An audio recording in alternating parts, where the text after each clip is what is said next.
राधे राधे, हर हर महादेव। प्रिय श्रोतागण, आप सभी का बहुत बहुत स्वागत है। आज आप श्रवण करेंगे सावन मास के शिव महापुराण कथा के 27वें दिन की। कपिलेश्वर जी के दर्शन से ब्रह्म हत्यारा भी मुक्त हो जाता है। वहां से हनुमतकेश्वर देव का दर्शन करने के लिए एकाग्र चित्त से जाए। व्यास जी, हनुमतकेश्वर के दर्शन से अतुल्य ऐश्वर्य प्राप्ति होती है। तदंतर सनातन पिपलत महादेव जी के समीप जाए, जिनके दर्शन मात्र से मुक्ति हो जाती है। तदंतर भक्ति और श्रद्धा के साथ स्वप्नेश्वर का दर्शन करने के लिए जाए। स्वप्नेश्वर के दर्शन से दुष्स्वप्न का नाश होता है। वहीं से सब और मुख वाले विश्वोत्तम मुख ईशान महादेव जी के पास जाए, जिनके दर्शन मात्र से मनुष्य संपूर्ण विश्व का स्वामी होता है। तत्पश्चात क्रोध को जीतकर इंद्रियों को वश में रखते हुए सोमेश्वर का दर्शन करने के लिए जाए।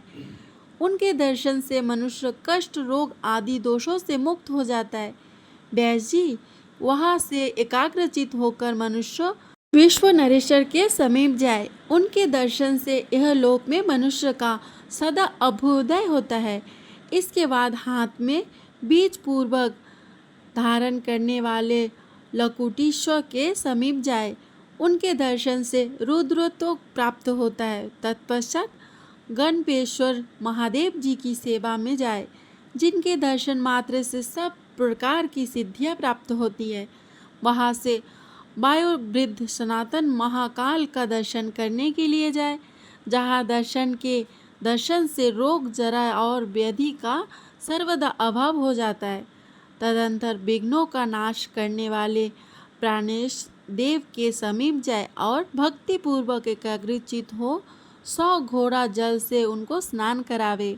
उनको स्नान कराने से सब प्रकार की सिद्धियां प्राप्त होती है और उनके दर्शन से स्वर्ग मिलता है। तत्पश्चात उसी मार्ग में प्राप्त होने वाले दंड प्राणियों जी के समीप जाए, जिनके दर्शन मात्र से यमलोक नहीं देखना पड़ता। तदंतर भक्ति और श्रद्धा के साथ पुष्पदंत का दर्शन करने के लिए जाए। उनके दर्शन मात्र से मनुष्य सब पातकों से छूट जाता है। तत्पश्चात एकाग्रचित हो गुहम महाकाल के समीप जाए, जिनके दर्शन मात्र से मनुष्य को गुप्त पापों से छुटकारा मिल जाता है। वहां से उत्तम दुर्वेश्वर के समीप जाए, जिनके दर्शन मात्र से मनुष्य कृतकृत हो जाता है। दुर्वेश्वर के समीप श्वास रोककर चले और महादुर्गा गौरी के समीप जाकर श्वास छोड़े। इसके बाद एकाग्रचित होकर देवी की पूजा करे। इसके अनंतर कायेश्वर नाम से प्रसिद्ध देवादिदेव महेश्वर के समीप जाए, जिनके दर्शन मात्र से यमलोक को देखने का अवसर नहीं आता।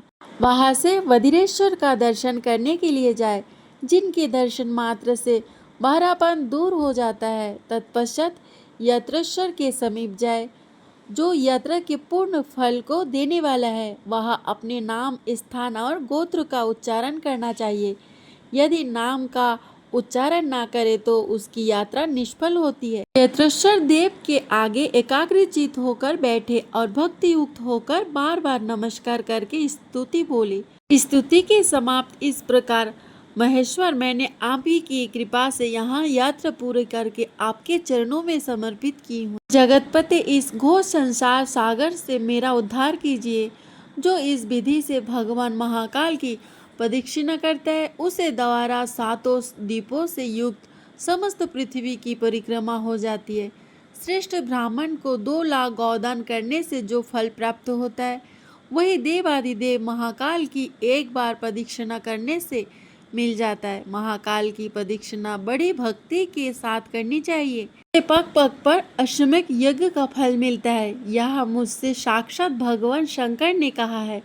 जो इस प्रकार भगवान शिव का चिंतन करते हुए यात्रा पूरी करता है और वस्त्र सहित दक्षिणा देता है, वह 7 जन्मों में किए हुए समस्त पापों से छूट जाता है।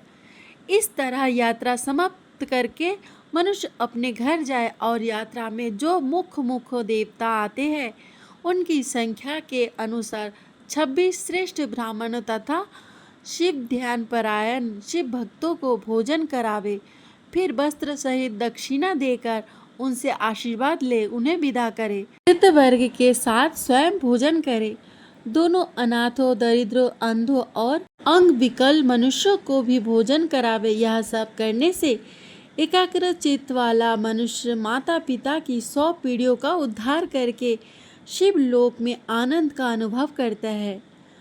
सनत कुमार जी कहते हैं, व्यास जी, जो मौन और ध्यान परायण होकर भक्ति पूर्वक वाल्मीकिश्वर देव का पूजन करता है वह उत्तम कवित्व शक्ति को प्राप्त होता है। व्यास जी ने पूछा, भगवान वाल्मीकिश्वर कौन है और वे यहाँ किस प्रकार प्रकट हुए हैं? सनत कुमार जी ने कहा, विप्रवर, प्राचीन काल में सुमति नामक एक भृगुवंशी ब्राह्मण थे। उनकी पत्नी कौशिक वंशी की कन्या थी। सुमति के एक पुत्र हुआ जिसका नाम अग्निशर्मा रखा गया। वह पिता के बार बार कहने पर भी वेद अभ्यास में मन नहीं लगता था। एक बार उनके देश में बहुत दिनों तक वर्षा नहीं हुई। उस समय बहुत लोग दक्षिण दिशा में चले गए। विप्रवर, सुमति भी अपने पुत्र और स्त्री के साथ विदेश के वन में चले गए और वहाँ आश्रम बनाकर रहने लगे। वह अग्निशर्मा का लुटेरों से साथ हो गए, अतः जो भी उस मार्ग से आता उसे वह पापात्मा मारता और उसे लूट लेता था। उसको अपने ब्राह्मणत्व की स्मृति नहीं रही। वेद का अध्ययन जाता रहा, गोत्र का ध्यान चला गया और वेद शास्त्रों की सुधि भी जाती रही। किसी समय तीर्थ यात्रा के प्रसंग से उत्तम व्रत का पालन करने वाले सप्तऋषि उस मार्ग पर आ निकले। अग्निशर्मा ने उन्हें देखकर मार्ग की इच्छा से कहा, ये सब वस्त्र उतार दो, छाता और जूता भी रख दो। उसकी यह बात सुनकर ऋषि अत्रि बोले, तुम्हारे हृदय में हमें पीड़ा देने का विचार कैसे उत्पन्न हो रहा है? हम तपस्वी हैं और तीर्थ यात्रा के लिए जा रहे हैं। अग्निशर्मा ने कहा, मेरे माता पिता, पुत्र और पत्नी है, उन सब का पालन पोषण मैं ही करता हूँ, इसलिए मेरे हृदय में यह विचार प्रकट हुआ।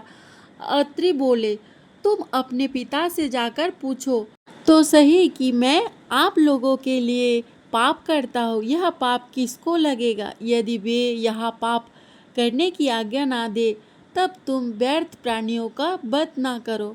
अग्निशर्मा बोला, अब तक तो कभी मैंने उन लोगों से ऐसी बात नहीं पूछी थी। आज आप लोगों के कहने से मेरी समझ में यह बात आई। अब मैं उन सबसे जाकर पूछता हूँ, देखो किसका कैसा भाव है। जब तक मैं लौट कर नहीं आता तब तक आप लोग यही रहे। ऐसा कहकर अग्निशर्मा तुरंत अपने पिता के समीप गया और बोला, पिताजी, धर्म का नाश करने और जीवों को पीड़ा देने से बड़ा भारी पाप देखा जाता है और मुझे जीविका के लिए यही सब पाप करना पड़ता है। बताइए यह पाप किसको लगेगा? पिता और माता ने उत्तर दिया, तुम्हारे पाप से हम दोनों का कोई संबंध नहीं है। तुम करते हो अतः तुम जानो। जो कुछ तुमने किया है उसे फिर तुम्हें ही भोगना पड़ेगा। उनका यह वचन सुनकर अग्निशर्मा ने अपनी पत्नी से भी पूर्वोक्त बात पूछी। पत्नी ने भी यही उत्तर दिया, पापों से मेरा संबंध नहीं है, सब पाप तुम्हें ही लगेगा। फिर उसने अपने पुत्र से पूछा। पुत्र बोला, मैं तो अभी बालक हूँ, मेरा आपके पाप से क्या संबंध है? उनकी बातचीत और व्यवहार को ठीक ठीक समझकर अग्निशर्मा मन ही मन बोला, हाय, मैं तो नष्ट हो गया। वे तपस्वी महात्मा ही मुझे शरण देने वाले हैं। फिर तो उसे उस डंडे को दूर फेंक दिया जिसे कितने ही प्राणियों का वध किया था और सिर के बल बिखराए हुए वह तपस्वी महात्माओं के आगे जाकर खड़ा हुआ। वह उनके चरणों में दंडवत प्रणाम करके बोला, तपोधनो, मेरे माता पिता, पत्नी और पुत्र कोई नहीं है, सबने मुझे त्याग दिया, अतः मैं आप लोगों की शरण में आया हूँ। अब उत्तम उपदेश देकर नरक से मेरा उद्धार करे। उसके इस प्रकार कहने पर ऋषियों ने अत्रि जी से कहा, मुनि, आपके कथन से यही इसको बोध प्राप्त हुआ है, अतः आप ही इसे अनुग्रहित करें, यह आपका शिष्य हो जाए। तथास्तु कहकर अत्रि जी अग्नि शर्मा से बोले, तुम इस वृक्ष के नीचे बैठकर इस प्रकार ध्यान करो। इस ध्यान योग से और महामंत्र राम नाम के जाप से तुम्हें परम सिद्धि प्राप्ति होगी। ऐसा कहकर वे सब ऋषि यथेष्ट स्थान को चले गए। अग्नि शर्मा 13 वर्ष तक मुनि के बताए अनुसार ध्यान योग में संलग्न रहा। वह अवचित भाव से बैठा रहा और उसके ऊपर बाम्बी जम गई। 13 वर्ष के बाद जब वे सप्तर्षि पुनः उसी मार्ग से लौटे, तब उन्हें मेके में से उच्चारित होने वाली राम नाम की ध्वनि सुनाई पड़ी। उससे उनको बड़ा विस्मय हुआ। उन्होंने कट की कलशों से वहां बाम्बी खोदकर अग्नि शर्मा को देखा और उसे उठाया।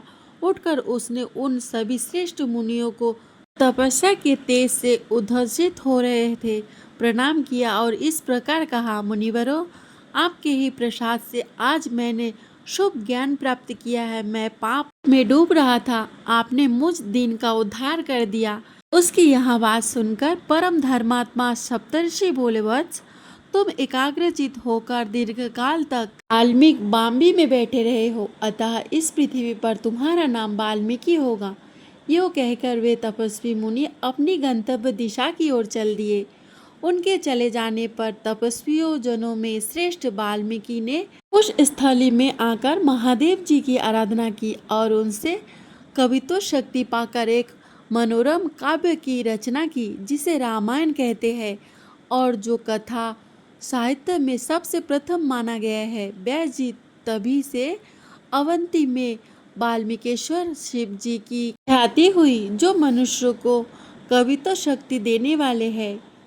शुक्रेश्वर आदि के पूजन की महिमा, पंचशनी यात्रा का महत्व तथा पद्मावती आदि के दर्शन का फल। सनत कुमार जी कहते हैं, श्वेत पुष्प और चंदन से शुक्रेश्वर जी का पूजन करके उन्हें भक्ति पूर्वक प्रणाम करने से मनुष्य रुद्रलोक में प्रतिष्ठित होता है। व्यास जी भीमेश्वर का दर्शन और भक्ति से उनका पूजन करके मनुष्य युद्ध में, रात्रि में, जल में और अग्नि में कभी भी भय को प्राप्त नहीं होता। जो मनुष्य तिल के तेल से गर्गेश्वर को स्नान कराकर बिल्वपत्र से उनका पूजन करता है, उनके धर्म की वृद्धि होती है। जो चतुर्दशी को उपवास करके एक प्रस्थ तिल के जल से गर्गेश्वर को नहलाकर तिलों से ही उनकी पूजा करता है, वह सौख्य का भागी होता है।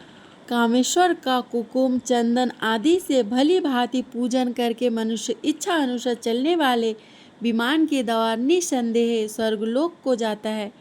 कार्तिक शुक्ल पक्ष की नवमी तिथि में चूड़ामणि देव को नमस्कार करके मनुष्य कभी विपरीत योनि में नहीं जाता और उसकी वृद्धि सदा धर्म में लगी रहती है।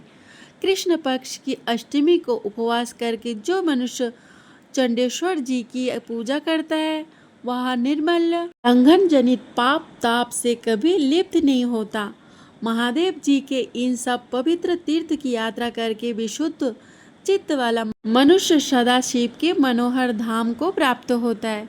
जो मानव इस महाकाल क्षेत्र में निवास करते हैं, वे मृत्यु के पश्चात समस्त कामनाओं की पूर्ति करने वाले विमानों द्वारा रुद्र लोक को जाते हैं। कृष्ण पक्ष की चतुर्दशी अथवा अमावस्या को एक दिन उपवास करके जो मनुष्य महेश्वर के ध्यान पूर्वक प्रतिलोम और अनुलोम क्रमांक से पंचशनी यात्रा करते हुए पंचो ईशान विग्रहों को नमस्कार करता है, वह बहुत जन्मों के किए हुए समस्त पापों से छुटकारा पा जाता है और वह इसी शरीर से रुद्र लोक को जाता है। पंचेशानी यात्रा इस प्रकार की जाती है। एकादशी को प्रातःकाल एकाग्रचित होकर रुद्र सरोवर में स्नान करे, तत्पश्चात श्राद्ध करके महाकालेश्वर को प्रणाम करे, फिर पिंगलेश्वर के समीप जाकर वहाँ स्नान और श्राद्ध करे। तदंतर पिंगलेश्वर गणेश जी के समीप जाकर गंध पुष्प और धूप आदि से उनका पूजन करे। वहाँ से लौटकर फिर महाकालेश्वर के समीप आकर स्नान करे। स्नान के पश्चात जितेंद्रिय पुरुष स्वयं प्रकट हुए सनातन देवेश्वर महाकाल का पूजन करे। वही ईशान के समीप रात्रि में भोजन करके महेश्वर का ध्यान करते हुए भूमि पर शयन करे। इस प्रकार रात्रि बिताने के अंततः द्वादशी को प्रातःकाल उठकर स्नान के पश्चात पूर्ववत सब कुछ करे। कायावरोहण तीर्थ में जाकर पिंगलेश्वर की ही भांति पूजा करे। इस प्रकार त्रयोदशी को भी यात्रा करके पश्चिम में बिल्लेश्वर का पूजन करे। चतुर्दशी को उत्तर दिशा में उत्तरेश्वर का पूजन करे। फिर अमावस्या में स्नान करके पवित्र हो महाकालेश्वर के समीप जाकर गंध पुष्प धूप और बाती के नैवेद्य द्वारा उनका पूजन करे। गीत नृत्य आदि प्रणाम करके उनसे क्षमा प्रार्थना करे। इस प्रकार यात्रा करके अपने घर जाए और वहाँ शिव भक्ति परायण 5 ब्राह्मणों को भोजन करावे। व्यास जी, जो मनुष्य ऐसा करता है वह स्वर्गलोक में आनंद का भागी होता है। जो नियम पूर्वक कुशल स्थली की परिक्रमा करता है उनके द्वारा 7 दीपों वाली वसुंधरा की परिक्रमा हो जाती है। जो मनुष्य पद्मावती जी का दर्शन और कमल के पुष्पों द्वारा उनका पूजन करता तथा धूप और नैवेद्य चढ़ाता वह मृत्यु के पश्चात ब्रह्मलोक में जाता। जो सुवर्ण के समान पीले रंग वाले पुष्पों से महाभक्ति पूर्वक स्वर्ण श्रृंगार वाटिका देवी की पूजा करता है वह शिवलोक को जाता है। जो त्रिभुवन विख्यात अवंती देवी का दर्शन करता है वह इच्छा अनुसार चलने वाले विमान द्वारा इंद्रलोक को जाता है। जो भक्ति पूर्वक कमल के फूलों से अमरावती देवी का पूजन करता है वह स्वर्ग में देवताओं के साथ सदा आनंद भोगता है। जो एकाग्रचित हो भक्ति पूर्वक उज्जैनी देवी का दर्शन करता है वह रुद्र लोक में संपूर्ण ऐश्वर्य से संपूर्ण हो प्रतिष्ठित होता है। जो भगवान शिव में भक्ति रखते हुए विशाला देवी का दर्शन करता है वह कायिक वाचिक और मानसिक त्रिविध पापों से मुक्त हो जाता है। कृष्ण पक्ष की अष्टमी तिथि को उपवास करके जितेंद्र पवित्र एवं जितात्मा होकर किसी के साथ भी वार्तालाप ना करे, मौन रहे। इस प्रकार रहकर जो अक्रूश्वर देवता दर्शन और पूजन करता है वह रुद्रलोक को जाता है। राधे राधे। हर हर महादेव।